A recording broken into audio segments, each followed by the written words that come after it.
দর্শক, প্রাচীনকাল থেকেই আমাদের দেশে নানা জাতীয় দেশীয় ফলজ আছে, যে ফলগুলো বিলুপ্ত হয়ে যাচ্ছে। এই ধরনের কিছু ফল যেমন ডেউয়া, কাউ ফল, এই ধরনের ফলের পাশাপাশি আমরা সাধারণত খেজুর আমরা চিনে থাকি। এই খেজুর কিন্তু পরিবেশ উন্নতির সাথে সাথে এবং আবাসন ব্যবস্থা বৃদ্ধির পাশাপাশি এই খেজুর গাছগুলো কিন্তু কালের বিবর্তনে হারিয়ে যেতে বসেছে।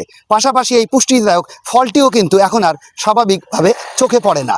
চলুন জেনে নেব আজকে এই খেজুরের পুষ্টি গুণাগুণ এবং এর উপকারিতা। দেশের বিভিন্ন উপজেলার সড়ক ও রাস্তার পাশে বাড়ির আঙিনা ও পতিত জমিতে সারি সারি দেশি খেজুর গাছ আজও দেখা যায়। এসব গাছে থোকায় থোকায় খেজুর ধরলেও বর্তমানে মানুষের আগ্রহ কমে যাওয়ায় অধিকাংশ খেজুর গাছেই পেকে নষ্ট হচ্ছে। দেশি পাকা খেজুর এখন পাখিদের খাবারের অন্যতম উৎস হয়ে দাঁড়িয়েছে, অথচ দেশি খেজুর ফল মিষ্টি, সুস্বাদু ও পুষ্টিকর হয়ে থাকে। প্রায় ১ দশক আগেও দেশি খেজুরের আলাদা কদর ছিল। বাজারে এসব খেজুর বিক্রি হতো এবং অনেকেই লবণ মিশিয়ে কয়েকদিন রেখেও তা পাকিয়ে খেতেন। সুস্বাদু এই ফলটি তখন গ্রামাঞ্চলের মানুষের কাছে বেশ জনপ্রিয় ছিল। তবে সময়ের পরিবর্তনে মানুষের খাদ্যাভ্যাসের সেই চিত্র এখন অনেকটাই অতীত। বদলে যাচ্ছে দৃশ্যপট। দেশি খেজুর এখন এক অনাদর আর অবহেলার ফল হিসেবে বিবেচিত হচ্ছে। একসময় মানুষ আগ্রহ নিয়ে এসব খেজুর সংগ্রহ করে খেতেন।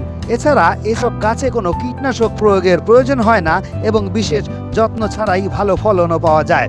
এর স্বাদ ও পুষ্টিগুণের কারণে একসময় এর বেশ কদরও ছিল। লোহাগাড়া উপজেলা কৃষি কর্মকর্তা মনমুন সাহা বলেন, খেজুর সহ দেশি মৌসুমি ফলগুলো খাওয়া স্বাস্থ্যের জন্য উপকারী। এসব ফলে প্রচুর পুষ্টিগুণও রয়েছে এবং ক্ষতিকর কোনো দিকও নেই। অতিরিক্ত গাছ কাটা, নগরায়ন এবং মানুষের উদাসীনতার কারণে দেশি খেজুর এখন হারিয়ে যেতে বসেছে।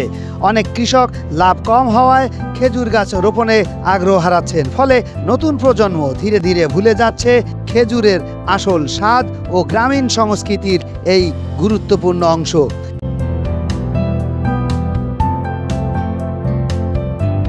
দেশি খেজুর রক্ষা করতে হলে বেশি বেশি গাছ লাগাতে হবে এবং মানুষকে সচেতন করতে হবে।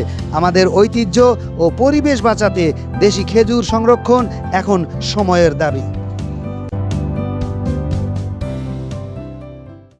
দর্শক, আমি আপনাদেরকে এতক্ষণ খেজুর সম্পর্কে বিস্তারিত জানানোর চেষ্টা করলাম। আমরা চেষ্টা করব আমাদের বাড়ির আশপাশে যে পতিত জমি যেগুলো পড়ে আছে সেখানে অন্তত একটি করে খেজুর গাছ লাগানো, যেন এই পুষ্টিকর ফলটি আমরা সারা বছরই পেতে পারি। আমাদের আগামীর যে প্রজন্ম তারাও যেন এই ফল সম্পর্কে জানতে পারে, এর পুষ্টি গুণাগুণ সম্পর্কে জানতে পারে। শরীফুল ইসলাম, বটিয়াঘাটা।